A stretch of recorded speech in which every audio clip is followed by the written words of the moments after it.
अस्सलाम वालेकुम। Programme capital view के साथ मैं हूं नाहिद चौधरी और नाज़रीन प्रोग्राम में बात करेंगे ईरान अमेरिका के हवाले से। और इस कशीदगी में कुछ अच्छी खबरें इस वक्त हमें ये मिल रही हैं कि जो 14 निकाती एक दिया था प्लान ईरान ने, वो अब अमेरिका के पास पहुंच चुका है पाकिस्तान के ज़रिए। और अमेरिका ने उस पर अब खबर अब ये आ रही है मुख्तलिफ ज़राए से कि वो उसको देख चुके हैं और मज़ीद इस पर गौर किया जा रहा है ईरान की जानिब से। ये एक तरफ तो ये चीज़ें इस तरफ गामजन है कि लगता है कि कोई पॉजिटिव आगे हम सूरत हाल देखेंगे। और एक और अच्छी खबर, मस्बत खबर यह है कि पाकिस्तान के ही ज़रिए से जो एक कार्गो जहाज़ पकड़ लिया था अमेरिका ने, और जिसकी हमने फुटेजेस वगैरह भी देखी थी कि उसको किस तरह से अटैक किया गया था और वो इस वक्त अमेरिका के कब्ज़े में था, वो भी वापस उनको किया जा रहा है। और उनके जो मेंबर हैं 22 रुकनी जो उनका अमला है वो पाकिस्तान पहुँच चुका है और वो फिर ईरान वापस जाएगा। वो जहाज़ भी और वो 22 रुकनी जो अमला है उसको भी ईरान को वापस कर दिया जाएगा। ये एक अच्छी खबर है इस सारे सिनेरियो में कि इस तरह से अगर एक एतमाद साजी का ये सारा मामला बहाल हो जाता है तो फिर चीज़ें ज़्यादा बेहतर अंदाज में आगे बढ़ पाएंगी, मुज़ाकरात की तरफ जाया जा सकता है। लेकिन उसके साथ ही एक और ख़बर है कि प्रेसिडेंट ट्रंप जो है उन्होंने उन्होंने जो है इस वक्त एक प्रोजेक्ट फ्रीडम जो है उसको लॉन्च कर दिया है। उनका कहना यह है कि अपना हुर्मुज़ में वो ममालिक जिनके जहाज़ गुजरेंगे, उन्होंने हमसे रिक्वेस्ट की है जो इस सारी जंग का हिस्सा नहीं थे और वो एक तरफ रहे हैं, उन्होंने इसमें कोई पार्टिसिपेट नहीं किया। उन्होंने चूंकि हमसे रिक्वेस्ट की है तो हम ये चाहते हैं कि उन जहाज़ों को गुजरने दिया जाए। उसके लिए उन्होंने वहाँ अपने लोग भी तकरीबन 1500 से ज़ायद डिप्यूट किए हैं और वो सारा उनका अमला वहाँ पर होगा। ईरान को ऑब्वियसली इसके ऊपर बहुत ज़्यादा एतराज़ है कि उन्होंने कहा कि इसका सारा कंट्रोल जो है स्ट्रेट ऑफ हुर्मुज़ का वो हमारे पास ही है और हम ये किसी के हवाले नहीं करेंगे। अमेरिका ऐसा नहीं कर सकता है। अब यहाँ पर चीज़ें हमें कुछ कॉम्प्लिकेट नज़र आ रही हैं कि एक तरफ तो जहाज़ वापस किया जा रहा है, 22 रुकनी स्टाफ जो है वो वापस जा रहा है, लेकिन दूसरी तरफ ये जो प्रोजेक्ट है क्या इससे चीज़ें बेहतर होंगी फ्रीडम प्रोजेक्ट से या फिर मामलात मज़ीद पेचीदगी की तरफ जाएंगे।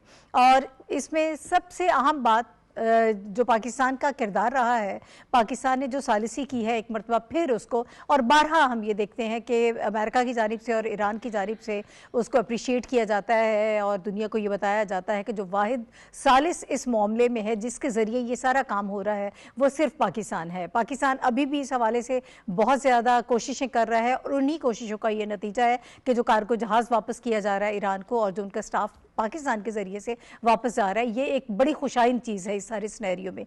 इसके हवाले से हमारे जो पैनलिस्ट हैं उनकी क्या राय है, उसको वो किस तरह से हैं, प्रोजेक्ट फ्रीडम जो है उसके लॉन्चिंग के बाद ये मामला किस तरह से आगे बढ़ेगा। मेरे साथ जो इस वक्त पैनलिस्ट मौजूद हैं उनका इंट्रोडक्शन मैं आपसे करा देती हूँ। रशीद साफ़ी साहब मुझे प्रोग्राम में ज्वाइन कर रहे हैं, डॉक्टर फ़ारूक आदिल साहब, नाज़िया मुस्तफ़ा साहिबा और हमायूं खान साहब पैनल का हिस्सा हैं। आपका बहुत शुक्रिया हमें ज्वाइन करने के लिए। साफ़ी साहब, एक तरफ तो अच्छी खबर ये है कि आप कार्गो जहाज़ वापस कर रहे हैं, स्टाफ वापस कर रहे हैं और वो बजरिया पाकिस्तान ये सारा काम हो रहा है, लेकिन दूसरी तरफ फ्रीडम प्रोजेक्ट का आगाज़ कर दिया गया है। ओवरऑल इस सारे सिनेरियो को किस तरह से देख रहे हैं आप? शुक्रिया नाहिद। दोनों अतराफ़ जो है ईरान और अमेरिका एक बहुत टेक्निकल अंदाज से एक दूसरे के साथ मामलात को आगे बढ़ा रहे हैं। जो ऑपरेशन फ्रीडम की अनाउंसमेंट पाकिस्तानी वक्त के मुताबिक गुज़श्ता शब रात गए जब डोनाल्ड ट्रंप ने अपने ट्रुथ सोशल मीडिया प्लेटफॉर्म के ज़रिए किया, तो उस पर बात वाज़े तौर पर लिखी गई थी कि ये कोई सीज़ फायर का ख़ात्मा नहीं है, बल्कि इसका मकसद सिर्फ अपना हुर्मुज़ में उन गैर जानिबदार मालबरदार जहाज़ों को गुज़रने का महफूज रास्ता देना है, फराहम करना है, जो ईरान की जानिब से अपना हुर्मुज़ की बंदिश की वजह से फंसे हुए हैं। तो ये चूँकि अमेरिका ने अपने अवाम को और अपने वोटर सपोर्टर्स को डोनाल्ड ट्रंप ने ये बताना है कि वो पसपाई इख्तियार नहीं कर रहे और मामलात को अपने तौर पर आगे बढ़ा रहे हैं, तो उनकी मजबूरी यही है कि उन पे उनके इत्तेहादी ममालिक जो इस जंग में बराह रास्त शरीक नहीं है कि उनकी वजह से उनका नुकसान हो रहा है, तेल की सप्लाई मुतासिर हो रही है, महंगाई बढ़ रही है, अजनास की कमियाँ वाक़या हो रही है, आमदोरफ्त में मसाइल है। तो उनको एक हौसला देने के लिए ट्रंप ने ये एक्शन किया और उसके साथ उनकी जो वजाहत है कि ये जंग या सीज़फायर का, जंग की शुरुआत या सीज़फायर का खात्मा नहीं है। तो इसमें एक इत्मीनान का पहलू जो है जिसको हम मस्बत तौर पर देख रहे हैं, लेकिन ईरान को इस मामले को, इस ऑपरेशन फ्रीडम को हमसे अलग नज़र से देख रहा है और वो उसको एग्रेशन से ताबीर कर रहे हैं, बहरी क़ज़ाक़ी में इजाफे से उसको तशबीह दे रहे हैं। तो ईरान की तरफ से फिर इसके मुकाबले में सख्त इक़दामात किए गए। खबर आई थी कि ईरान के जो पासदार इनकलाब के जो नेवल फोर्सेस है, उन्होंने अमेरिका के 2 जहाज़ों को मिसाइल निशाना बनाया था, लेकिन अब सेंटकॉम कह चुका है कि ऐसा कुछ नहीं हुआ है। और ईरान भी अब वजाहत कर रहे हैं कि उन्होंने मुतनब्बे किया है उन जहाज़ों को कि वो अपना हरमज़ के उस एरिया से गुजरने की कोशिश कर रहे थे जो ईरान ने बंद कर रखा है। और पासदारान इनकलाब के आला हुक्काम ने ये बात वाज़ेह कर दी कि अपना हरमज़ बदस्तूर बंद है, लिहाजा एहतियात बरती जाए। दूसरी जानिब मुत्तहिदा अरब अमीरात में सिक्योरिटी हाई अलर्ट कर दी गई है और अपने अवाम को इमाराती हुकूमत ने तनबीह की है कि मिसाइल हमले हो सकते हैं। तो ये बातें जो है ये ठीक नहीं है, लेकिन हमें जो गिलास आधा भरा होना और आधा खाली होना जो है उसके जो मिसाल दी जाती है, तो गिलास के आधे भरे होने पे हमें ज़्यादा तवज्जो देनी चाहिए। जो आपने इब्तिदा में कहा कि अमेरिका ने उस जहाज़ को वापस कर दिया है जो उनके कब्ज़े में कई हफ्तों से मौजूद था, और पाकिस्तान की ये कोशिश है जो शुरू दिन से थी, पाकिस्तान चाह रहा था कि ईरान का ये जहाज़ बहिफाजत वापस किया जाए। अब वो पाकिस्तानी हुदूद में मौजूद है, चूँकि वो डैमेज है, उसमें रिपेयर का काम हो रहा है, और ईरान की सरकारी ज़राए ने ये तस्लीम किया है कि जो अमला है वो ईरान पहुंच चुका है। तो ये पहलू बहुत अहम है कि इसमें कुछ जंग में कमी वाक़या हो सकती है। और दूसरा ये है कि दोनों जानिबैन से अभी तक सीज़फायर के ख़ात्मे का कोई ऐलान नहीं हुआ है, और पाकिस्तान के सालसी में मज़ीद तेज़ी आई है। पाकिस्तान का किरदार जो है मज़ीद उजागर हुआ है।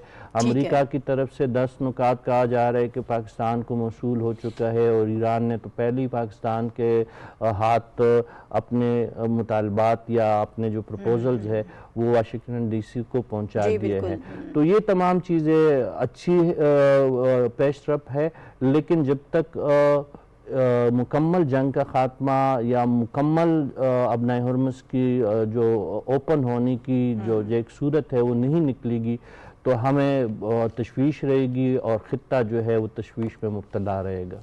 अच्छा डॉक्टर साहब, एक तरफ तो जहाज़ वापस कर रहे हैं और उनका अमला भी वापस भेजा जा रहा है, एक ये पॉजिटिव जेस्चर है, और इसमें हम ये समझते हैं कि एतमाद साजी का अमल जो है उसमें इजाफा होगा, एतमाद बढ़ेगा दोनों फ्रीकैन में। लेकिन दूसरी तरफ आप फ्रीडम, ये प्रोजेक्ट फ्रीडम की बात कर रहे हैं, बल्कि इसकी लॉन्चिंग हो गई है।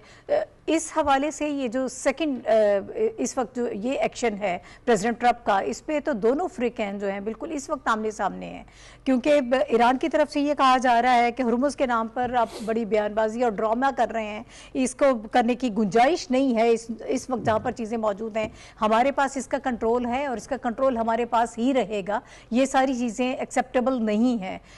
इस सिनेरियो में आपको क्या लगता है कि कुछ बातचीत आगे बढ़ेगी, जबकि मुज़ाकरात के लिए भी कोशिश की जा रही है? शुक्रिया नाहिद, ये आपने खूब कहा कि ये दोनों आमने सामने खड़े हुए आंखों में आंखें डाल के, तो बात तो यही है। दोनों फरीक जिस एक्सट्रीम पे चले गए थे और अपने इख्तिलाफ में और दुश्मनी में, और जिस कदर तबाही हुई अब ईरान के यहाँ, और जितना नुकसान ईरान ने पहुँचा दिया जिसका कोई तसव्वुर नहीं था, तो उसके बाद जिस पहाड़ पर फरीकैन चढ़े हुए हैं उससे उतरने में कुछ तो वक्त चाहिए। आप इतनी जल्दी तो उनको उतारें नहीं वक्त ले, लेकिन ये मामला आगे नहीं बढ़ना चाहिए। नहीं, वो आगे नहीं बढ़ेगा। देखें, एक संजीदा सी सूरत हाल बिल्कुल ऐसे ही है। हमें हमारे पास मालूमात नहीं है, बल्कि किसी के पास मालूमात नहीं है, लेकिन जो वाकयात रूनुमा हो रहे हैं वो ये बता रहे हैं कि ब्रेक थ्रू हो गया है। कैसे ब्रेक थ्रू हुआ, क्या वाकयात हैं? एक तो ये कि जो पाकिस्तान के ज़रिए पैगामात का और तजावीज़ का तबादला हुआ, तजावीज़ आई, उनका जवाब दिया और उसके बाद जो एक्शन आपको दिखाई दिए वो बता रहे हैं कि ब्रेक थ्रू है। ये जिसको ऑपरेशन फ्रीडम या project freedom, state of hormones कहा जा रहा है, ये क्या है? ये दरअसल उस यानी कैफियत जो बाल टू बाल खड़े हुए हैं उससे निकलने की एक कोशिश है।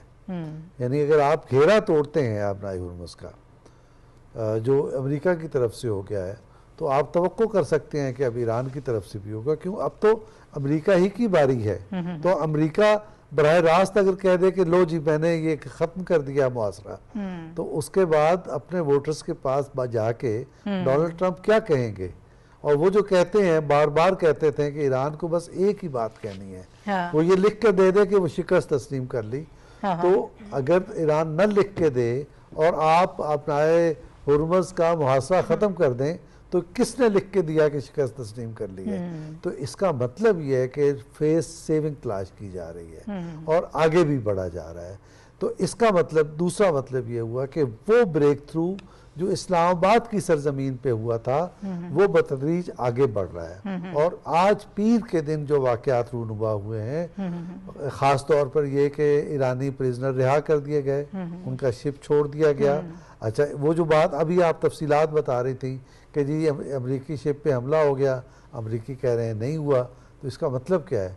अगर ईरान ये दावा कर रहा है कि हमने हमला किया, तो इसका भी कमोबेश वही मतलब है जो डोनाल्ड ट्रंप पाकिस्तान अमरीकी आवाम को बता रहे हैं। तो इसका इसलिए हमें इत्मीनान रखना चाहिए। ठीक कहा कि आधा जो गिलास भरा हुआ है उस पर तवज्जो रखने की ज़रूरत है।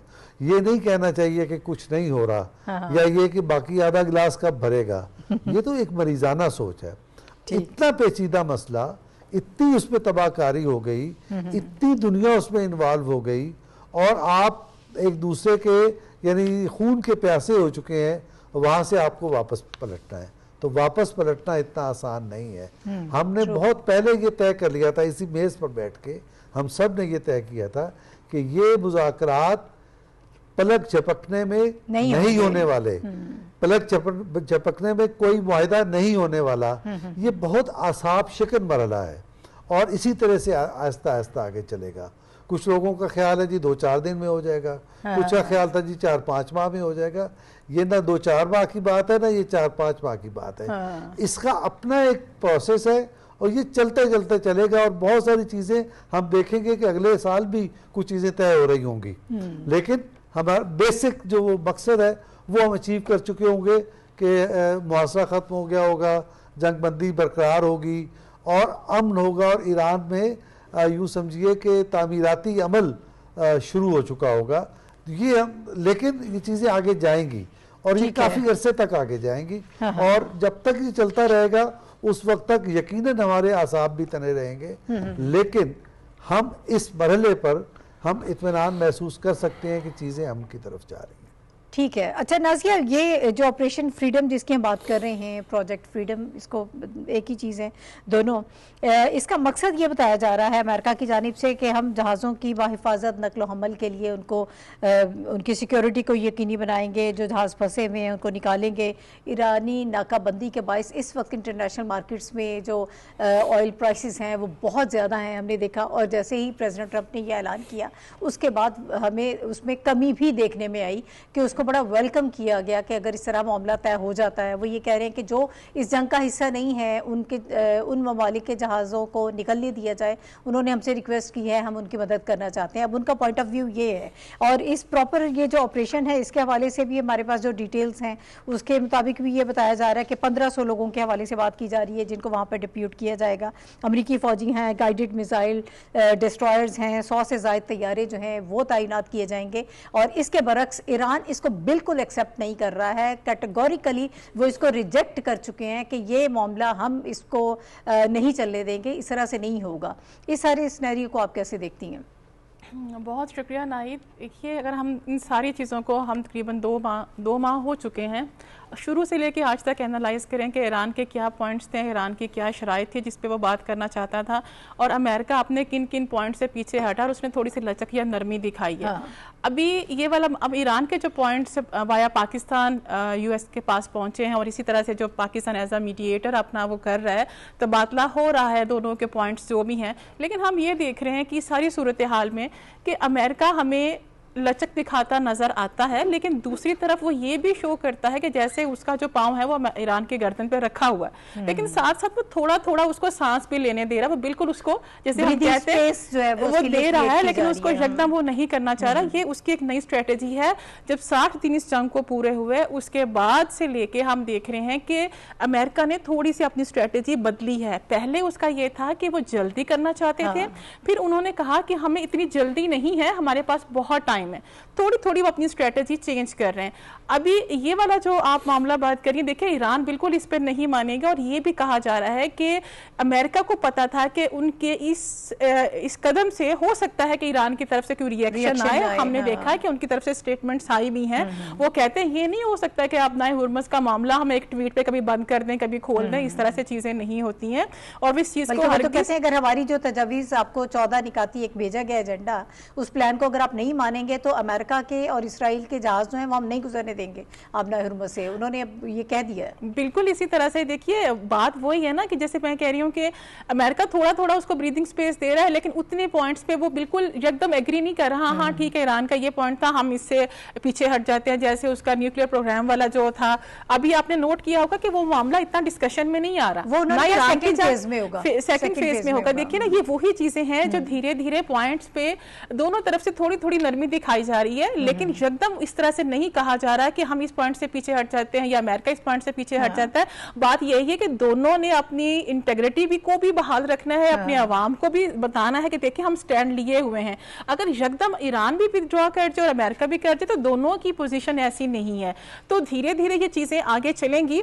लेकिन ये जो अभी अमेरिका की जानब से जो है कि जी वो जो गैर जानबदार है उनके जहाज जाने दिए जाएंगे, इंसानी हमदर्दी, ये एक अच्छी बात है कि देखिए बहुत से उसमें लोग हैं जो फंसे हुए हैं, वहाँ पे खुराक का भी मसला है, अद्वियात का भी मसला है, और इतने दिन सी में रहने की वजह से बहुत से लोगों को बहुत सी तरह के प्रॉब्लम्स का भी मसाइल का सामना है, तो ये एक अच्छी बात है। और फिर बहुत से ममालिक को वो जब वो जो कार्गो है, वो जो ऑयल से लदे हुए कंटेनर है, जब पहुंचेंगे वापस इसकी ऑयल की कीमतें भी कम होंगी, लोगों को भी थोड़ा रिलीफ मिलेगा।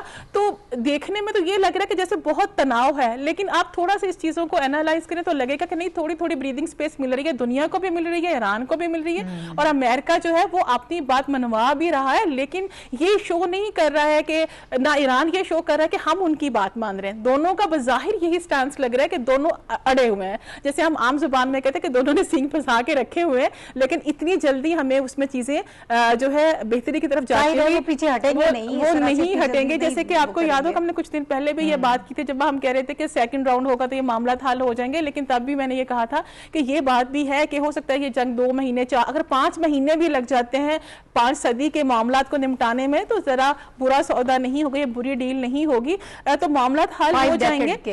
बिल्कुल वही 47 ईयर्स हो गए ऑलमोस्ट, तो 5 महीने भी अगर लग जाते हैं, क्योंकि ट्रंप ने, मैंने कहा ना कि 60 डेज जब उनके पूरे हुए हैं, और उन्होंने वो जो उनका टेक्निकल एक लीगल पॉइंट था कि 60 दिन से ज्यादा हो गए, फिर उनको कांग्रेस से वो परमिशन लेनी पड़ेगी, उन्होंने तब कह दिया हमारी जंग खत्म हो चुकी है। हाँ। तो उन्होंने 60 दिन से ज्यादा अब टेक्निकली इसको जारी नहीं रख सकते, जंग खत्म हो गई है, ये सारी दुनिया को पता चल गया है, अब इस किस्म की चीजें होती रहेंगी। हमायूं साहब, किन पॉइंट्स पे आपको लगता है कि कंसेंसस होगा? अभी जो रीसेंट एक्शन है इसको देखते हुए क्या इसी तरह चीजें आगे बढ़ेंगी, ये मामला हल होगा, फिर एक नया मामला सर उठाएगा? क्योंकि दोनों शायद चेक भी कर रहे हैं एक दूसरे के नर्व्स को और देख रहे हैं कि कौन पहले हार मानता है या हमारी बात मानता है।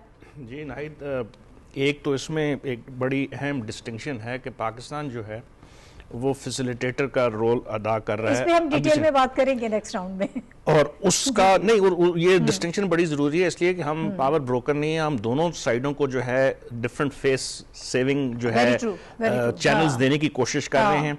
उसके अलावा जो उनका मिसट्रस्ट था उसको कम करने की कोशिश कर रहे हैं, उसके अलावा पूरे रीजन के अंदर जो एक इंस्टेबिलिटी या डिस्टेबिलिटी है उसको कम करनी है। अभी जिस तरह मैडम ने कहा और डॉक्टर साहब ने भी कहा, ये शायद महीनों या सालों तक ये चीज़ जा सकती है। पाकिस्तान की जो फैसिलिटेशन है वो पूरे खित्ते के लिए और इन लार्जर टर्म पूरी दुनिया के लिए ये है कि हम किसी तरह जो ऑयल मार्केट है, ये जो वैल्यू चेन की, ये जो सप्लाई चेन है, उसकी जो डिस्ट्रप्शन है, उसके अंदर थोड़ी सी स्टेबिलिटी लाएं जिसमें कुछ ऐसे वादे हो जाए। देखें अभी भी जो पाकिस्तान की कोशिशें थी उसको आप कामयाब इस सेंस में समझें कि जो सीज फायर है वो ख़त्म नहीं किया गया। जो डिफरेंट मैसेजिंग दोनों साइडों से जा रहे हैं, ईरान की साइड से भी और अमेरिका की साइड से भी, वो यही है कि हम सीज फायर को बरकरार रखे हुए हैं, लेकिन वो चूंकि नेगोशिएशन हो रही है तो उसमें दोनों साइड ने पोजीशन ऑफ स्ट्रेंथ से जो है वो अपने आप को दिखाना चाह रही हैं, अपनी लोकल कॉन्स्टिट्यूएंसी को भी और एक ब्रॉडर इंटरनेशनल कॉन्स्टिट्यूएंसी को। ईरान की सिग्निफिकेंट जो स्ट्रेंथ है वो ये है कि उन्होंने इतना अरसा, दुनिया की इतनी बड़ी, एक नहीं दो, मैं इजराइल और अमेरिका को मिला के बात कर रहा हूँ, कि उन्होंने सस्टेन किया। एक तो इस जो 30 दिन की जो जंग थी उसके बाद फिर 60 दिन हो गए इसको, और दूसरा ये उन्होंने किया कि उन्होंने ग्लोबल उसके अंदर 47 इयर्स जो है एम्बार्गो सहने के बाद ये चीज अचीव की, तो ये बड़ा अहम था। अब जो इशू है पाकिस्तान के लिए वो ये है कि ये जो सप्लाई चेन है इसको किसी तरह बरकरार रखा जाए और जो हॉस्टिलिटीज हैं उसको मिनिमम किया जाए और दोनों को फेस सेविंग दी जाए, जो कि हम दे रहे हैं। इसमें हम अकेले भी हैं और हमारे साथ बाकी जो है तुर्किया के जो हैं, इजिप्ट के हैं, सऊदी अरेबिया के हैं, चाइना के जो हैं, मुख्तलिफ चैनल्स जो हैं जिनको हमने रखा है, और हम एक रीजनल कंसेंसस बनाने की कोशिश कर रहे हैं। तो मेरा ख्याल है पाकिस्तान की जो एफर्ट्स हैं वो ऑलरेडी एक तो रिकग्नाइज भी हैं, दूसरा ईरान भी अब ये समझता है और अमेरिका भी समझता है कि अगर किसी सूरत हम किसी नतीजे पे पहुंचे तो ये पाकिस्तान का ही किरदार होगा, अदरवाइज अब इसके अलावा कोई ऑप्शन नहीं रही। अब जो पॉइंट्स आपने अभी जिसका जिक्र किया, 14 जो पॉइंट्स थे, जी जी बिल्कुल, उनमें ईरान का सिर्फ मौक़िफ़ ये है कि इनको सेग्रीगेट किया जाए, न्यूक्लियर के इश्यूज को अगले 30 दिनों के बाद या 60 दिनों के बाद उसके ऊपर डिस्कशन हो। पहले जो स्ट्रेट ऑफ हॉर्मुज़ के ऊपर वो रिलैक्स करने को तैयार है, vis-a-vis अमेरिका अगर जो है नेवल ब्लॉकेड खत्म करता है। तो मेरा ख्याल है ये आपको आइंदा आने वाले कुछ दिनों में इसके अंदर कोई अच्छी खबरें नजर आएंगी। मिड टर्म इलेक्शंस भी आ रहे हैं, शायद ये उसका आगाज पॉसिबल होगा, ये बिल्कुल होगा जी। वो ब्लॉकेड अभी भी, आज की भी अगर आप खबर देखें तो अमेरिकन कह रहे हैं कि हमारी अपनी जो मिलिट्री के अंडर अमेरिकन मर्चेंट नेवी के जो कुछ वेसल्स हैं वो वहां से गुजरे हैं। अगर वो गुजरे हैं तो उसका मतलब है ईरान ने भी उनको अलाउ किया गुजरने का, तो वो रिलैक्सेशन ईरान का भी, खान साहब सॉरी आपको, ईरान ने भी ये तस्लीम किया कि उनके भी 2 से 4 जहाज इंडोनेशिया तक पहुंचे। सही कह रहे हैं आप, बिल्कुल सही। अच्छा साफी साहब, अब जरा थोड़ा सा पाकिस्तान जिस तरह से सालिसी कर रहा है बड़ी संजीदगी के साथ और बड़ा मैच्योर किस्म का हमें बिहेवियर पाकिस्तान की तरफ से नज़र आ रहा है। दुनिया कुछ भी कहे, बहुत सारी बातें हो रही हैं, रूमर्स भी होती हैं इस सारे मामले में कि अब शायद जंग की तरफ चीज़ें जाएंगी, मामला ख़राब होंगे, लेकिन पाकिस्तान बहुत खामोशी से मैच्योरिटी का मुजाहरा करते हुए जिस तरह से सालिसी कर रहा है, ये सारी चीज़ें मेरा ख्याल है कि आप ये कह सकते हैं कि उसका नतीजा है। वज़ीर ख़ारिजा इसहाक़ डार साहब ने भी कुछ चीज़ें उन्होंने ब्रीफ की हैं, बताया है, और उनकी गुफ्तगू भी हुई है। आप सब लोगों ने ज़ाहिर है कि वो देखा होगा, जो ईरानी वज़ीर ख़ारिजा है उनसे बड़े अहम राब्ते इस वक्त हो भी रहे हैं पाकिस्तानी क़यादत के। नहीं, मेरे कहने या ना कहने से कोई ज़्यादा फ़र्क नहीं पड़ेगा। डोनाल्ड ट्रंप ये कह रहा है, मसूद पज़ेश्कियान साहब ये कह रहे हैं, इराक़ची साहब ये बात तस्लीम कर रहे हैं, मार्को रूबियो ये बात कह रहे हैं, JD वेंस ये बात कर रहे हैं, सऊदी अरब ये बात मान रहा है, मिडिल ईस्ट ये बात तस्लीम कर रहे हैं। अगर नहीं कर रहे तो 2 से 3 ममालिक ऐसे हैं,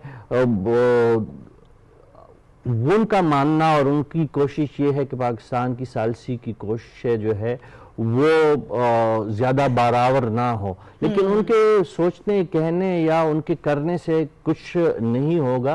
और दुनिया के नक्शे पे पाकिस्तान जो है अब एक बाएतिमाद और कारामद सालिस के तौर पर और अमन पसंद मुल्क के तौर पर उभर के सामने आया है। और पाकिस्तान की मौजूदा जो क़यादत है उसने इस अमर को पूरी दुनिया से मनवा लिया है कि पाकिस्तान एक तो पुरअमन है, अपने खित्ते में जंग नहीं चाहता, और उन्होंने जो गैप ब्रिज किया है, जो अभी नाजिया साहबा कह रही थी कि 45-50 साल का तनाज़ा जो था, उन लोगों के एक छत तले लाना और मुसलसल उनको इंगेज करना, ये दुनिया में अक़वाम मुत्तहिदा भी नहीं कर सका था। तो इससे बिल्कुल आपकी बात साबित होती है कि पाकिस्तान ने अपने आप को सालिस के तौर पर पूरी दुनिया के सामने साबित किया है। ठीक है, ऑब्वियसली पाकिस्तान जिस तरह से सफारतकारी कर रहा है वो सब दुनिया के सामने, और इस सारे मामले को हल करने के लिए जिस तरह से हम कह रहे हैं, अगर अमेरिका का जो स्टांस हमें नज़र आ रहा है वो ये कहते हैं कि इससे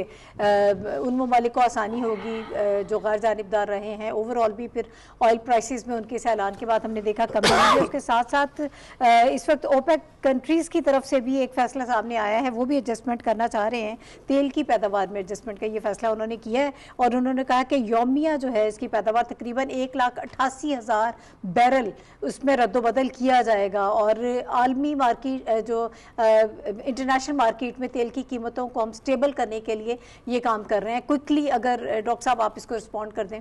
देखिए ये नाहिद, ये तो बहुत ही टेक्निकल मामला है और इस जियोपॉलिटिक्स इसमें इन्वॉल्व है। और अब ये ऐसा होगा जैसे अमारात निकल गया है ओपेक से, तो वो उसकी अपनी एक स्ट्रेटजी होगी। उस स्ट्रेटजी को के जवाब में ओपेक की तरफ से और ओपेक प्लस की तरफ से एक स्ट्रेटजी आएगी जी। लेकिन जो असल बात मैं कहना चाह रहा था वो ये है कि पाकिस्तान मिडल पावर की हैसियत से इमर्ज हो गया है। ठीक है, माजी में बड़ी ताकतें ये काम करती थी और गुज़श्ता चंद दिहाइयों के दौरान कुछ और मुल्कों ने ये काम किया, जैसे कतर है, सऊदी अरब, इन लोगों ने ये काम किया। लेकिन पाकिस्तान तमाम ममालिक से आगे बढ़कर ज़्यादा मौसर हैसियत से सामने आया। इस वजह से इंडिया में ये प्रॉब्लम पैदा हुई और इंडिया अपना कदम रखना चाह रहा है मशरक़ वुस्ता के इस मामले में। और इस वक्त जो आपको तब्दीली दिखा दे रही है, इवन ओपेक की सियासत में जो तब्दीली आपको नजर आ रही है, उसके पीछे इंडिया की शरारत है। लेकिन जिस पोजीशन पे पाकिस्तान पहुंच गया और जो एतमाद उसे दुनिया का हासिल हो गया है, उसके बाद इंडिया के लिए मुमकिन नहीं है कि वो कोई शरारत करे और उसमें कामयाब हो जाए। बहरहाल बाकी ओपेक का मामला तो अब मैंने अर्ज किया कि टेक्निकल है, और ये हमें एक अब इसमें कीमत की दौड़ भी होगी, पैदावार की दौड़ भी होगी, उसमें कुछ फ़ायदा होगा, कुछ नुकसान होगा। मेरे ख्याल में हम जैसे मुल्कों का फ़ायदा होगा। ठीक है, ओवरऑल भी चलें, अगर इससे कीमतें स्टेबल रहती हैं तो ये इस वक्त ये वक्त की ज़रूरत है, इस किस्म के फैसले लिए जाने चाहिए। आगे बढ़ते हैं और ऑपरेशन बुनियाद मरसूस, जिसको मार्का हक के नाम से भी याद किया जाता है, उसका 1 साल मुकम्मल होने को आया है। मई को जिस तरह से जारहियत की थी हमारे दुश्मन मुल्क ने, इंडिया ने पाकिस्तान पे, और पाकिस्तान ने जिस तरह से उसका मुंह तोड़ जवाब दिया है, उसी को हम याद कर रहे हैं। वो सारी जो मेमोरीज हैं उसको रिफ्रेश कर रहे हैं। 1 साल होने को आया है। जिस जुर्रत के साथ पाकिस्तान ने जवाब दिया दुश्मन को, ये पाकिस्तान की अस्करी सफारती और साइबर बर्तरी का मजहर था। और पाक फौज की मौसर हुकूमत अमली भी इसमें हमें नजर आई कि जिस तरह से फौरी तौर पर एक्शन लिया गया और दुश्मन को मुंह तोड़ जवाब दिया गया, और कौमी यकजहती भी हमें इसमें नजर आई, जो भारत के खिलाफ एक सीसा पिलाई दीवार बनकर खड़ी हुई, और पूरी कौम हमने देखा कि सब इकट्ठे हो गए। और इस जंग को जिस तरह से पाकिस्तान ने जीता, वो न सिर्फ पाकिस्तान बल्कि पूरी दुनिया ने उसको देखा, और पूरी दुनिया ने पाकिस्तान की बहादुरी का एतराफ़ भी किया, पाकिस्तान के प्रोफेशनलिज्म का एतराफ़ भी किया। इसी हवाले से हम चाहते हैं कि आज गुफ्तगू करें। पिछले साल हुई ISPR और वफाकी वज़ीर इत्तलात की जानिब से भी पाक भारत इसी तनाव पर इन कैमरा ब्रीफिंग हुई है, और इसमें ये वाज़े किया गया है कि पाकिस्तान किसी भी भारतीय मुहिम जोई का मुंह तोड़ जवाब देगा। ये सारा सिनेरियो डेवलप जब पाकिस्तान पर जारियत हुई, उस वक्त फौरी तौर पर उनको जवाब दिया गया था, और पाकिस्तान ने ये कहा था कि हम अमन की बात करते हैं, लेकिन अमन का मतलब ये नहीं है कि अगर हम खामोश हैं तो हम कुछ कर नहीं सकते हैं, बुज़दिल नहीं है, और इसका मुंह तोड़ आपको जवाब दिया जाएगा। इस ब्रीफिंग में भी इसी किस्म की गुफ्तगू की गई और बताया गया कि पाकिस्तान की अफवाज जो है वो मुकम्मल तैयार हैं और पाकिस्तानी अफवाज हाई अलर्ट पर हैं। उन्होंने कहा कि ये जो अभी दहशतगर्दी इंडिया की जानिब से की जा रही है, इसका भी मुंह तोड़ जवाब दिया जाएगा। इसके हवाले से भी टेक्निकली चीज़ों को इस तरह से लेकर चला जाएगा कि इसके काबिल भी इंडिया जो है वो नहीं रहेगा। फिर तमाम सियासी जमातें हमने देखा, कहा गया ब्रीफिंग के दौरान बताया गया कि पाकिस्तान की तमाम सियासी जमातें एक पेज पर हैं और कौमी सलामती के जब मामलात होते हैं तो पूरी अवाम, पूरी कौम जो है वो एक पेज पर आ जाती है। पाकिस्तान में भी वही इत्तेहाद नज़र आया, जबकि इंडिया में सूरत हाल बिल्कुल इसके बरक्स से। फिर मीडिया के हवाले से भी गुफ्तगू की गई और अभी हम अपनी गुफ्तगू में भी शामिल करेंगे कि पाकिस्तान की तरफ से जो बयानिया सामने आया, किस तरह से पूरी दुनिया ने उस बयानिए को तस्लीम किया और जो इंडियन नैरेटिव था वो एक नैरेटिव बनाने में भी नाकाम रहे और वहाँ पर भी उन्हें पसपाई का सामना ही करना पड़ा। इसी हवाले से हम गुफ्तगू करेंगे। नाज़िया, मैं आपकी तरफ आऊँ। मार्का हक के हवाले से हम गुफ्तगू कर रहे हैं, 1 साल होने को आया है और जिस तरह से इसके बाद पाकिस्तान के हवाले से अगर बात की जाए, हमारी अफवाज ने जिस तरह से मुंह तोड़ उनको जवाब दिया और जो शिकस्त इंडिया ने पाकिस्तान से जिस तरह से उनके नसीब में आई, जो उन्होंने देखी, पूरी दुनिया आज तक उसको याद रखे हुए है और अब इंडिया कहीं नज़र नहीं आ रहा, वो आइसोलेशन में जा चुका है। बिल्कुल नाहिद, आपने दुरुस्त कहा कि पाकिस्तान ने हमेशा बात तो पीस की, अमन की है, लेकिन हम हमेशा ये कहते हैं कि पाकिस्तान की जो पीस की या अमन की ख्वाहिश है उसको हमारी कमज़ोरी ना समझा जाए।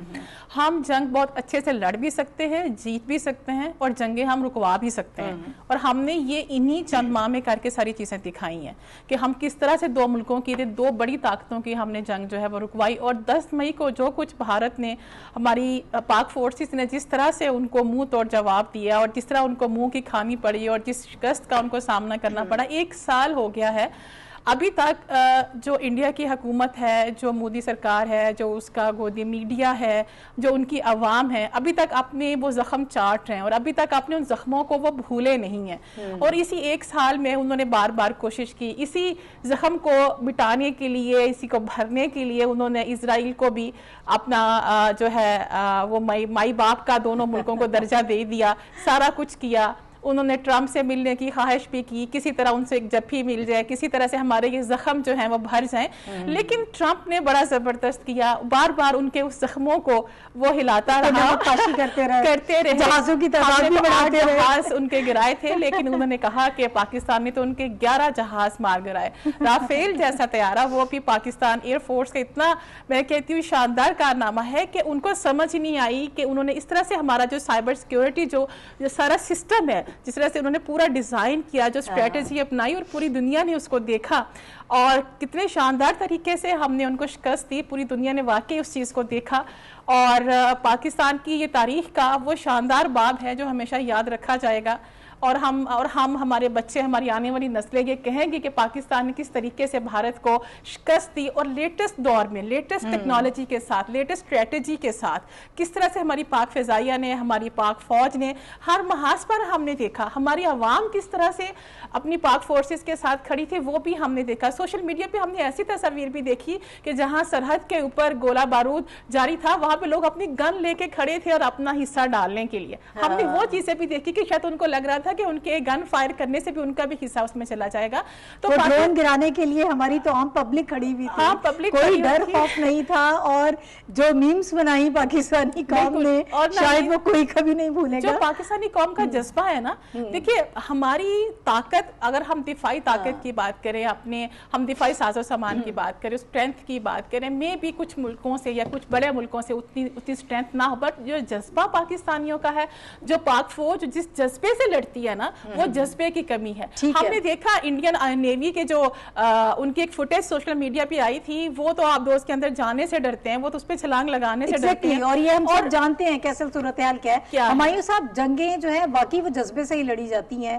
ये नहीं कहा जा सकता कि कितने गुना बड़ा आपका दुश्मन है, कितना उसके पास हथियार हैं, दिफाई सलाहियत उसकी कितनी ज्यादा है, आपसे बढ़कर है। हमने ये देख लिया अभी जो हुआ पाकिस्तान और इंडिया की जंग के दौरान कि हमसे गालिबन 5 गुना ज्यादा बताया जाता है कि इतना बड़ा ये दुश्मन था। लेकिन जो जंगी हिकमत अमली पाकिस्तान की तरफ से अपनाई गई, उसने पूरा माहौल बदल दिया। स्ट्रेटेजिक तवाज़ुन इस वक्त बदल चुका है पाकिस्तान की जंग जीतने के बाद। नाहिद, एक तो बिल्कुल कंपैरिजन अगर मिलिट्री टर्म्स में किया जाए तो 6 गुना, 7 गुना, 8 गुना, कुछ जगहों पे उससे भी ज़्यादा, कुछ जगहों पे शायद उससे कम हो। लेकिन जो एक दूसरी बात है वो जंग जो है, जो असूल हैं उसको भी देख के मनाई जाती है। अभी जो हम देख रहे हैं, जो रिसेंट ईरान और अमेरिका वाली है, उसमें हमने बहुत सारी जगहों पे देखा कि एक जंग थोपी गई है ईरान पे। इसी तरह पाकिस्तान का भी ये जो मौक़िफ़ था, पहलगाम का फॉल्स फ्लैग ऑपरेशन, जिसका आधे घंटे के अंदर जो है बयानबाजी शुरू कर दी गई और उसके बाद जो मुख्तलिफ अटैक किए गए, आप चूंकि हक पे थे, पूरी कौम आपके साथ थी, आपने अपने से 7 गुना 8 गुना 10 गुना बड़े उसके ऊपर, और अभी जिस तरह नाजिया कह रही थी कि उनकी एयरफोर्स अपनी तरफ से बहुत बड़ी सुपीरियरिटी रखती थी।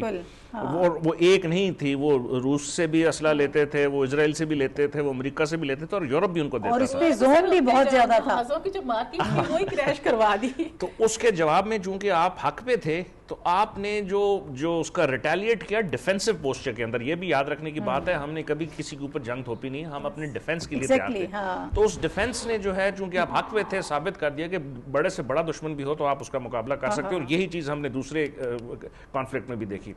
और उसके बाद अब जो एक और बड़ा इशू है जिसके ऊपर आपने इंट्रोडक्शन में भी जिक्र किया, वो एक जो है ना वाटर टेररिज्म कर रहे हैं। इंडस वाटर ट्रीटी को उन्होंने यूनिलैटरली जो है वो डिसरिगार्ड कर दिया, और हमारे जो वेस्टर्न रिवर्स हैं, जो इंडस, चेनाब और झेलम है, उनके ऊपर मुसलसल किशन गंगा हो, बगलियार हो, उसके अलावा 4 और वो डैम्स बना रहे हैं, जिसमें उनको सिर्फ इख्तियार था रन ऑफ द रिवर बनाने का। वहां पे स्टोरेज की नहीं उनके पास कैपेसिटी थी, गेट लगाने की नहीं थी, डिजाइन ऐसा नहीं था कि जिसमें आप अपनी टर्बाइंस को ऐसी जगह पे रखें जहां से डाउन स्ट्रीम फ्लो जो है वो कम हो या ज्यादा हो जब जरूरत ना हो। तो ये सारी कार्य और यूनिलैटरली, और उसके बाद जो हमारी आर्बिट्रेशन हुई उसमें 3 अभी तक के जो वर्डिक्ट आए हैं वो बताते हैं कि इंटरनेशनल आर्बिट्रेशन ने पाकिस्तान का मौक़िफ़ तस्लीम किया। India unilaterally Indus water treaty से नहीं जा सकता। वर्ल्ड बैंक के जो आर्बिट्रेटर्स थे और इसके अलावा जो इंटरनेशनल और आर्बिट्रेशन है उसमें पाकिस्तान तीनों जो है वो मौक़िफ़ जीत चुका है। तो ये अब आपको साबित करता है कि एक आपसे जो है 7 गुना बड़ा दुश्मन है, वो घबराया हुआ है। मिडल ईस्ट के क्राइसिस के अंदर उसकी कोई पोजीशन नहीं है, अपने अंदर जो है ना, अब आप सिर्फ आप पिछले 1 महीने की जो है प्राइम मिनिस्टर मोदी की ट्वीट्स देख लें, कभी वो भजन दिखा रहे हैं, कभी वो जो गाने गा रहे हैं, कभी बच्चों में आइसक्रीमें तकसीम कर रहे हैं, बिकॉज डिस्पाइट द फैक्ट कि वो पाकिस्तान को आइसोलेशन के लिए करने की कोशिश कर रहे थे, वो बिल्कुल ही एक ऐसा मुल्क साबित हो गया जो कि आज से कुछ अर्सा पहले तक मुख्तलिफ कैपिटल्स में जिक्र हो रहा था, आज उसका कहीं कोई जिक्र नहीं है, और एक बड़ी मार्केट के तौर पर उसको देखा जा रहा था, और उनका बयानिया हमेशा बिकता था, लोग उनकी बात पे यकीन करते थे, सच बोल रहे हैं, गलत बोल रहे हैं, हमेशा उनकी बात सुनी जाती थी। एब्सोल्युटली। और वो जो नैरेटिव उन्होंने 1 साल में बनाया था पहलगाम का, दुनिया के किसी कैपिटल ने जो है किसी भी मौके पे जो है, इवन क्वाड की गुफ्तगू हो रही हो, यूएन की हो रही हो, अमेरिका के अंदर हो, बातों को वो उनकी एक हद तक सुनते हैं। आज तक किसी ने पाकिस्तान को कंडेम नहीं किया इस ऑपरेशन के दौरान, दुनिया के किसी कैपिटल ने नहीं किया, और हर मुल्क ने यही कहा कि जी गुफ्तगू के जरिए मामलात को हल करें। ये 2 न्यूक्लियर आर्म्स राइवल जो हैं वो इस तरह किसी वक्त भी जो है मुंह उठा के जंग की तरफ नहीं जा सकते। और प्रेसिडेंट ट्रंप ने कितनी दफा जिक्र किया पाकिस्तान का कि जो है वो 35 से 40 मिलियन लोगों की जानें उन्होंने बचाई। वो मौक़िफ़ वही था कि सीज फायर उन्होंने करवाया, और पाकिस्तान ने जो है अपनी मिलिट्री कैपेबिलिटी से साबित कर दिया कि हम अपने से 7 गुना बड़े दुश्मन का भी मुकाबला कर सकते हैं, क्योंकि हम हक पे हैं। सही, बिल्कुल। और दुनिया को प्रेसिडेंट ट्रंप नहीं भूलने देंगे, शायद पाकिस्तान इतना जिक्र नहीं करेगा जितना प्रेसिडेंट ट्रंप इसका कर रहे हैं, और गिन गिन के बता रहे हैं कि कितने हमने जहाज गिराए। साफी साहब, जंग जीतने के बाद का जो मरहला था वो नैरेटिव की एक जंग थी, और जो सिफारतकारी पाकिस्तान की जानिब से हुई उसमें भी हमने देखा कि बड़ी मैच्योरिटी का मुजाहरा किया गया। हमारे जो डेलीगेशंस गए पूरी दुनिया में, जिस तरह से उन्होंने वहाँ लोगों को बताया और जो नैरेटिव उन्होंने डेवलप किया पाकिस्तान के हवाले से, और इसके बरक्स हमने देखा जो इंडियन डेलीगेशन से शशि थरूर उसमें शामिल थे और भी बहुत सारे लोग थे, उनको वहाँ पर भी नाकामी का सामना करना पड़ा। जी नाहिद, आपने जो इस टॉपिक को शुरुआत जब की और आपने जो जिक्र किया जिस ब्रीफिंग का, वो आज ही का दिन था, इसलिए शायद उसमें जो हम जो बात कर रहे थे 4 मई 2025 को DGSPR और वज़ीर इत्तलाआत ने जो ब्रीफिंग दी थी इन कैमरा पार्लिमान के मेंबरान को, उसका एक एक लफ्ज़ उन्होंने करके साबित करवाया। और मुझे DGSPR का एक जुमला आज तक याद है कि जब कहा गया कि भारत हमारा पानी बंद कर देगा, तो उन्होंने जवाब दिया था कि हम उनकी सांसें बंद करवा देंगे। और ये जब अब हुमायूं साहब जो जिक्र कर रहे तो वाकई मोदी साहब की जो है वो सांसें इस वक्त रुकी हुई है, भारत की दिफाई लाइन की सांसें रुकी हुई हैं, और उनको समझ नहीं लग रहा है कि वो पाकिस्तान के इस जो गाँव जो गहरा ज़ख्म पाकिस्तान ने उन्हें पहुंचाया है वो उसको किस तरह भरे। तो पाकिस्तान का, मैं एक दूसरा जो आप बयानिया की बात कर रहे हैं, पाकिस्तान का बयानिया नहीं था, पाकिस्तान ने हक़ाइक़ पे मबनी एक स्टांस इख्तियार किया। उन्होंने झूठा प्रोपेगेंडा किया, झूठा बयानिया बनाने की कोशिश की, मीडिया को इस्तेमाल करने की कोशिश की, लाहौर में पोर्ट बनाया, लाहौर में समंदर का पानी बहाया, सारी चीज़ें करके वो सारी चीज़ें उल्टा मोदी, बीजेपी और हिंदुत्व का जो मनफी जो एक सेक्टर है उनके मुंह पे जाके लगा है। आज तक वो उस लम्हे से बाहर नहीं निकले हैं जो मई के महीने में पिछले साल पाकिस्तान ने जो जवाब दिया है। पिछले दिन कुछ बढ़ के उनकी तरफ से दोबारा सामने आई थी, तो पाकिस्तान ने खबरदार किया कि अगर दोबारा आजमाने की ख्वाहिश है तो फिर आए, देखते हैं, दो हाथ हो जाते हैं। तो अल्लाह ना करे कि दोबारा कोई जंग की सूरत हाल हो, लेकिन सीरियस नोट पे हम ये बात तस्लीम करते, हम नहीं बल्कि पूरी दुनिया इस बात को तस्लीम करती है कि पाकिस्तान ने भारत को दिफाई लिहाज से बिल्कुल एक ऐसी शिकस्त दी है कि भारत पाकिस्तान का मुकाबला करने का सोच भी नहीं सकता। तो आज का दिन पूरे पाकिस्तान के लिए, आपके लिए, मेरे लिए, हमारे देखने वालों के लिए और सबसे बढ़ के हमारे उन जवानों के लिए जिन्होंने जानों के नजराने देख के और सीना तान के दुश्मन को जो जवाब दिया है, जिसकी पूरी दुनिया आज मोतरफ है, आज उनके लिए खुशी का भी मौका है। और हम उन सब को, उन सब हीरोज़ को, उनके लीडरान को, उनके फुट सोल्जर्स को, उनकी सियासी क़यादत को, उन सब को सलाम भी पेश करते हैं जिन्होंने पाकिस्तान को इस मुकाम तक पहुंचाया, पाकिस्तान के इज़्ज़त में इजाफा किया। डॉक्टर साहब, हम सिफारतकारी के हवाले से बात कर रहे थे और ओवरऑल हमने देखा कि जो एक ख्वाहिश थी मोदी सरकार की, इंडिया की, कि पाकिस्तान को तन्हाई में धकेल दिया जाए, इनको आइसोलेशन का शिकार कर दिया जाए, लेकिन इस ऑपरेशन, इस बार का हक में हमने देखा कि इस तनाज़े के दौरान फौरी तौर पर चाइना, तुर्की, अज़रबैजान और भी बहुत सारे हमारे दोस्त ममालिक फौरी पाकिस्तान के साथ खड़े हो गए। उन्होंने पाकिस्तान की हिमायत की। आलमी मालियाती इदारों ने भी पाकिस्तान को पर एतमाद का इजहार किया और इसी दौरान हमने देखा कि IMF ने $1 अरब प्रोग्राम की भी मंजूरी दी थी। कहीं हमें कोई ऐसी सिचुएशन नज़र नहीं आई कि पाकिस्तान पर एतमाद ना किया जा रहा हो। पाकिस्तान की जो दिफाई सलाहियतें थी उस पर भरपूर एतमाद किया गया पूरी दुनिया की जानिब से, और इवन UN ने भी पाकिस्तान के तहम्मुल को सराहा कि जिस तरह से पाकिस्तान ने बड़े तहम्मुल के साथ इस सारे मामले में उसका मुजाहिरा किया। पाकिस्तान ने जारियत नहीं की, पाकिस्तान ने पहल नहीं की, पाकिस्तान ने बहुत बर्दाश्त किया, लेकिन जब आपने बहुत ज़्यादा आप आगे बढ़े तो फिर आपको जवाब देना ज़रूरी था, और फिर जवाब ऐसा मिला कि अब आज तक पूरी दुनिया उस जवाब को याद रखे हुए है। ये नाहिद, जो आपने दो जुमले बोले कि पाकिस्तान ने पहल नहीं की और पाकिस्तान ने बर्दाश्त किया और उसके बाद जब ज़रूरत महसूस हुई तो जवाब दिया, ये कीवर्ड्स हैं। अच्छा, लेकिन हमारी कामयाबी का दो राज था, एक हमारा दाखिली है और एक इंडिया की तरफ से है। हम इंडिया की बात करते हैं। इंडिया का क्या मामला था? इंडिया गुज़श्ता 30-40 बरस में इस रौनक में मुब्तला हो गया था कि वो कहीं वो सुपर पावर किस्म की कोई चीज़ बन गया है और ऐसी ताकत बन गया है कि दुनिया उसके बगैर चल नहीं सकती। लिहाजा उसने धौंस और धांधली शुरू की। उसका ख्याल ये था कि पाकिस्तान पर अगर वो चढ़ दौड़ेगा, पाकिस्तान पर अगर कोई हमला कर देगा तो उसके नतीजे में दुनिया खामोशी से तमाशा देखती रहेगी। मसलन क्या? मसलन ये कि जब उसने पाकिस्तान पर हमला किया तो फौरी तौर पर जो गर्दान शुरू हुई, कहा गया कि ये न्यू नॉर्मल है। क्या न्यू नॉर्मल है? कि इस तरह से हमले होते रहेंगे और पाकिस्तान बर्दाश्त करता रहेगा। और ये बर्दाश्त करने का मामला जो है, इसकी कोई हौसला अफजाई हमारे यहाँ से भी हुई थी। मसलन एक दफ़ा जब हमला हुआ 2018-19 में यहाँ, तो हमारी कौमी असम्बली में खड़े होकर कायदे ऐवान में ये कहा कि क्या मैं भारत पे हमला कर दूं? तो हमला नहीं हो सकता। मतलब ये कि हम हमले बर्दाश्त करते रहेंगे। लेकिन जिंदा कौमें, ताकतवर कौमें, गैरतमंद कौमें इस किस्म की सूरत हाल को बर्दाश्त नहीं करती। तो पाकिस्तान ने अपनी गैरत और अपनी जुर्रत का मुजाहरा करते हुए उसको रिटेलिएट किया और जो एक, यानी सही लफ्ज़ तो बताएंगे हुमायूं खान, बी फिटिंग जवाब दिया। और फिर उसके बाद क्या कहते हैं, वो सारे ताजिए ठंडे हो गए उनके। तो एक बात तो ये है। दूसरी ये तो हमने अपनी भी कमजोरियों से सबक सीखा है।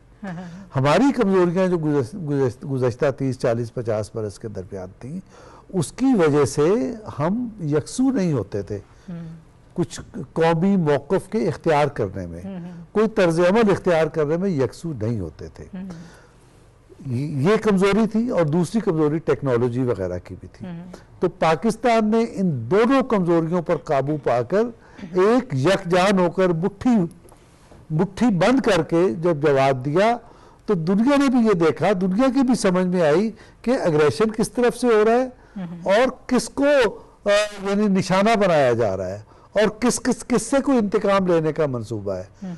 आपके दुरुस्त मौक़िफ़ ने, आपके दुरुस्त चाल चलन ने और दुश्मन के एग्रेशन ने पाकिस्तान के मौक़िफ़ को मजबूत कर दिया। और फिर इसमें कोई शुबा नहीं कि हमारे वज़ीर इत्तलात तारड़ साहब हों या DGISPR चौधरी साहब, जनरल चौधरी हो, इन दोनों ने जिस जाफिशाने से और जिस मुनासिब तरीके से दुनिया के सामने पाकिस्तान का मौक़िफ़ पेश किया, उसने सच्ची बात यह है कि आधी जंग तो उससे हमने जीत ली थी।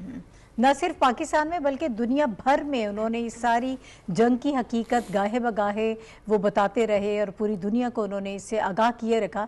इससे भी बहुत ज़्यादा हमें कामयाबी मिली। बहरहाल ये मार्का जो है कौम के लिए, हम सब के लिए बाइसे फ़ख्र है। में हमारी आवाम, हमारी सियासतदान, हमारी हुकूमत सब मिलकर अपने बहादुर अफवाज के साथ शाना बशाना खड़े थे और ये जंग हम सब ने मिलकर जीती। मेरे तमाम तर पैनलिस्ट मेरे साथ मौजूद थे, आप सबका बहुत शुक्रिया हमें ज्वाइन करने के लिए। नाज़रीन, प्रोग्राम का वक्त ख़त्म हो गया। कल इंशाल्लाह दोबारा आपसे मुलाकात होगी। इजाज़त दीजिए, अल्लाह हाफ़िज़।